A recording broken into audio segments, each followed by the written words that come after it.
ke-10 membahas tentang kisahnya Kornelius dengan Petrus. Kisah Para Rasul pasal yang ke-11 berbicara tentang persidangan di Yerusalem, membahas tentang pekerjaan Roh Kudus yang terjadi di tempatnya si Kornelius. Dan Kisah Para Rasul pasal yang ke-12 berbicara tentang Petrus dilepaskan oleh malaikat dari dalam penjara. Amin, saudara-saudara ya.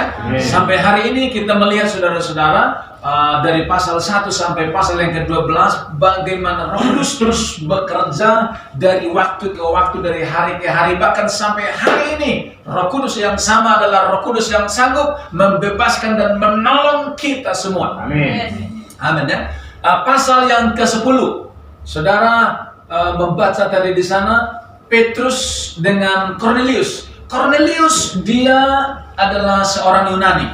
Dia bukan seorang Yahudi, sementara Petrus adalah orang Yahudi, saudara-saudara. Kornelius ini, firman Tuhan berkata, dia orang yang saleh, orang yang takut akan Allah. Dia suka bersedekah, dia suka memberi, bahkan dia suka membantu orang-orang Yahudi, membantu baik Tuhan, saudara-saudara. Tetapi Kornelius sekalipun dia takut akan Tuhan, dia bukan kelompok orang yang diselamatkan. Kenapa? Karena Kornelius tidak percaya kepada Yesus. Agama tidak bisa menyelamatkan, saudara-saudara. Yang bisa menyelamatkan harus dengar Yesus, harus dengar Injil, kemudian percaya, maka dia menerima kepastian akan keselamatan. Amin, saudara-saudara ya. Kornelius dia orang Yunani, saudara-saudara. Sementara Petrus adalah orang Yahudi. Saudara, Roh Kudus berbicara kepada Petrus. Roh Kudus bilang, Petrus, kamu akan dijemput oleh anak buahnya Kornelius. Kamu akan dibawa ke sana lewat sebuah penglihatan.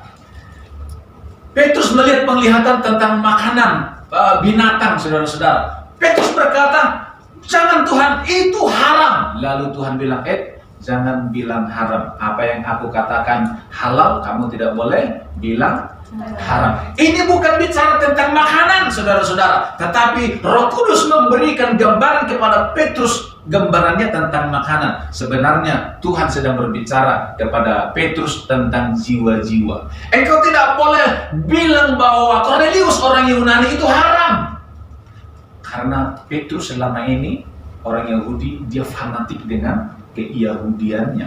Orang Yahudi itu, mereka itu berpikir orang Yahudi yang harus diselamatkan, orang Yahudi yang menerima keselamatan. Di luar orang Yahudi itu kafir. Tetapi Roh Kudus memberikan cara pandang baru kepada Petrus. Petrus, kamu tidak boleh berpikir seperti itu. Di dalam Tuhan semua orang sama, baik Yunani, Yahudi, orang Batak, orang Cina, semua orang sama. Kamu tidak boleh bilang itu haram. Semua orang membutuhkan akan keselamatan. Oh, saudara-saudara, itu sebabnya Petrus berkata, jangan, itu haram. Kemudian ketika Petrus sampai di rumah Kornelius, saudara-saudara, disitulah dia sadar bahwa sebenarnya yang dimaksudkan Tuhan tentang makanan itu adalah Kornelius dengan saudara-saudara. Amin, saudara ya. Ketika Petrus sampai di rumah Kornelius dan Kornelius menyampaikan firman. Firman apa yang disampaikan? Petrus berbicara tentang Yesus. Saudara, Petrus ini kan muridnya Yesus. Muridnya Yesus. Dia sudah mengalami bersama dengan Yesus, beda dengan kita. Kalau kita nggak pernah tinggal bersama Yesus. Kita nggak pernah pegang tangan Yesus. Tapi Petrus ini masih orang yang pertama. Orang yang pertama. Kalau kita ini sudah generasi keberapa, saudara-saudara. Tapi Petrus dia masih orang yang pertama dari Yesus. Dan itu sebabnya Petrus dia cerita itu asli. Kemarin saya pegang tangan Yesus loh. Saya muridnya Yesus. Jadi dia ceritakan bahwa Yesus itu bangkit dari kematian. Itu adalah Tuhan Juru Selamat. Kamu harus percaya kepada itu. Itu berita yang aku bawa dari Yerusalem sampai ke sini. Itu yang Roh Kudus ingin aku sampaikan kepada kamu semua yang ada di sini, orang-orang Yunani. Saudara, ketika mendengar itu, hati mereka itu saudara-saudara hancur mendengar kabar baik tentang Yesus Juru Selamat. Ketika hati mereka hancur, Roh Kudus sama mereka dan melawat mereka penuh Roh Kudus. Amin. Saudara, ternyata Roh Kudus itu memenuhi orang-orang yang hatinya betul-betul hancur dan terbuka bagi dia. Amin, saudara. Jadi kalau saudara kita semua yang rindu dibaptis Roh Kudus, dipenuhi Roh Kudus, dimulai dari hati yang terbuka buat Roh Kudus. Kalau hati kita terbuka buat Roh Kudus, tidak hanya di tempat ini, saudara. Di rumah, ketika engkau berdoa menyembah Tuhan, ketika engkau sungguh-sungguh membuka hati, di rumah engkau bisa dipenuhi Roh Kudus. Dimanapun, saudara-saudara, tidak terbatas hanya 10 hari. Tidak, saudara-saudara, tetapi kita gunakan yang 10 hari ini untuk kita sungguh-sungguh datang menerima Roh Kudus. Tapi di luar 10 hari itu bukan berarti Roh Kudus tidak bisa memenuhi kita, membaptis kita, bukan. Saya sendiri, saudara-saudara, dipenuhi Roh Kudus bukan di dalam doa 10 hari. Saya di hari yang biasa, saya menyembah Tuhan sendirian di kamar, saudara-saudara. Kemudian saat itu saya tidak pernah menyangka saya akan dibaptis Roh Kudus. Saya hanya menikmati Roh Kudus. Tiba-tiba saudara, saking nikmatnya hadirat Tuhan, saudara-saudara. Tiba-tiba mulut saya ini gak bisa berhenti berkata-kata. Pikiran saya sadar, saudara-saudara. Pikiran saya penuh sukacita dan ingin berhenti, tapi saya nggak mau berhenti. Saya mau terus, saya mau ikuti dia terus berkata-kata. Saya nggak ngerti apa yang saya katakan, tapi pikiran saya mengerti bahwa saya sedang ada di dalam hadirat Tuhan. Bahkan pikiran saya sadar berpikir, oh ini ternyata orang yang dipenuhi Roh Kudus. Ternyata seperti ini. Ini pengalaman yang pertama. Sukacitanya luar biasa. Setelah selesai doa saya lihat jam, ternyata saya sudah 3 jam saya ada di dalam hadirat Tuhan. Tapi rasanya baru 5 menit. Setiap doa 10 malam sebelumnya saya selalu Tuhan penuhi saya. Enggak pernah penuh, saudara. Enggak pernah dibaptis, saudara. Tapi ketika di hari-hari biasa saya datang kepada Tuhan, saya justru dipenuhi, dibaptis oleh Roh Kudus pertama kali saya berbahasa roh. Dan sesudah itu, saudara, kemudian ternyata begini. Ini yang pernah kita bahas di Komsel di Alpina. Misalnya, ketika saya menerima bahasa roh, saya kan berkata-kata dengan bahasa roh. Sesudah saya berdoa, saya berhenti berdoa nih. Saya masih bisa mengingat apa yang saya ucapkan. Misalnya, kurasi kiri kalap. Karena saya sering, ketika saya berdoa, saya itu kan masih berbekas di pikiran saya, di hati saya. Dan saya masih bisa mengucapkan perkataan, kata-kata yang sama. Itu. Jadi bukan berarti ketika kita berbahasa roh, kita seperti ada di dunia lain, dan ketika kita selesai berbahasa roh, kita langsung di dunia nyata dan tidak ingat sama sekali. Bukan. Bukan seperti itu. Nah, saudara, ketika selesai berdoa, kemudian itu masih berbekas di pikiran dan di hati, dan masih bisa diucapkan. Tetapi ketika kita mengucapkan, itu hanya mengulang, saudara-saudara. Bukan berarti kita tenggelam di dalam roh. Amin, saudara-saudara.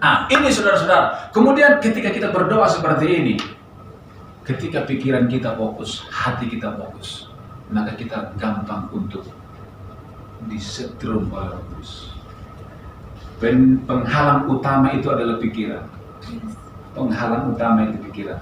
Salah satu cara untuk membuat pikiran fokus apa? Kalau saudara mau lakukan, salah satu yang paling dahsyat adalah berpuasa. Ini yang saya alami. Hari ini saya berpuasa sampai sore. Walaupun tadi siang ada godaan. Bilang terong. Mereka pada buka di sana mata. Tapi saya memutuskan saya harus tuntas. Kenapa? Karena ketika saya merasa perut saya terasa sakit, saudara, justru di situ sebenarnya ada teriakan dari hati. Lord, Tuhan, ini hatiku, ini harga yang aku bayar. Itu sebenarnya, saudara.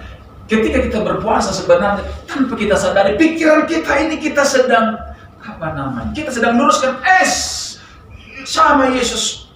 Pikiran dan hati kita beda dengan orang yang tidak berpuasa. Orang yang tidak berpuasa itu pasti bebannya berbeda. Amin. Kalau orang yang berpuasa artinya gini, kalau di dalam Alkitab orang yang berpuasa itu, yang pertama orang yang berpuasa harus ada waktu untuk berdoa. Kalau berpuasa tanpa doa itu namanya bukan puasa. Itu namanya diet. Itu diet.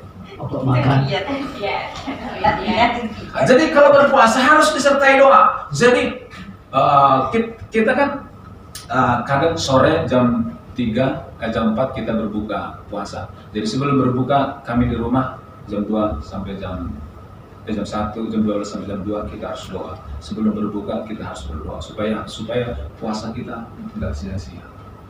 Amin. Ya. Kalau berpuasa, pikirkan firman Tuhan. Bukan memikirkan yang lain. Bukan berarti tidak boleh memikirkan yang lain. Saudara sambil memasak, sambil merenungkan firman Tuhan. Ayo.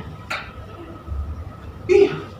Saudara, apapun aktivitas saudara, harus connect sama Tuhan.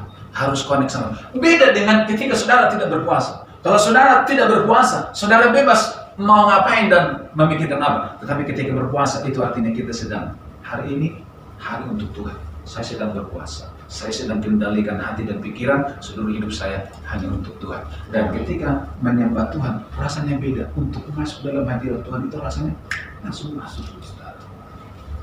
Itu yang saya rasakan. Ketika beda, saudara-saudara, hari-hari biasa yang kita tidak puasa, kita nyanyi berulang-ulang rasanya, saudara. Lagu itu biasa-biasa saja terus. Tapi ketika berpuasa, nyanyi satu kata saja rasanya kok seperti hidup dan langsung masuk di dalamnya, saudara. Itu makanya penting untuk berpuasa. Di Kisah Para Rasul itu, Petrus jam 12 dia naik di laut, dia berdoa. Bayangkan, saudara. Dan saya percaya Petrus sedang berpuasa. Amin, saudara ya. Dan kita lihat tadi kita baca jemaat-jemaat Tuhan, mereka berkumpul dan mereka berdoa, berpuasa, saudara-saudara. Itulah kunci kebangunan rohani. Dan ketika selama kita berdoa di sini, saya membayangkan Tuhan yang kami rindukan adalah api Roh Kudus di gereja ini. Ada api Roh Kudus di gereja ini. Kenapa? Karena sudah terlalu banyak gereja yang kehilangan api Roh Kudus. Amin. Gereja memang memuji Tuhan, gereja memang menyembah Tuhan, tetapi penyembahannya sudah kosong, pujiannya sudah kosong. Kenapa? Tidak ada doa dan puasa. Itu sebabnya tidak ada pertobatan di gereja. Kenapa? Karena tidak ada karya Roh Kudus. Pelayan-pelayan Tuhan mestinya orang yang suka berdoa. Pelayan-pelayan mimbar mestinya orang yang suka berpuasa. Bukan hanya menampilkan skillnya, saudara, tapi menampilkan puasa. Wah, itu, saudara. Saya yakin kita nyanyi di sini. Bosan zoom, kada tempat tinggi. Orang datang dan merinding di situ. Apalagi duduk, kita sungguh di sini. Kenapa? Ketika nggak usah dikhotbahin, dia sudah dijamah Roh Kudus. Jadi pekerjaan kita nggak terlalu berat. Tetapi kalau tanpa kuasa, saudara, orang di sini lompat-lompat memuji Tuhan, Tuhan jamaahku, Tuhan jamaahku, nggak jamaah sama Tuhan. Kenapa ya, saudara? Tidak ada puasa. Haleluya. Memang untuk berpuasa itu harganya mahal, saudara.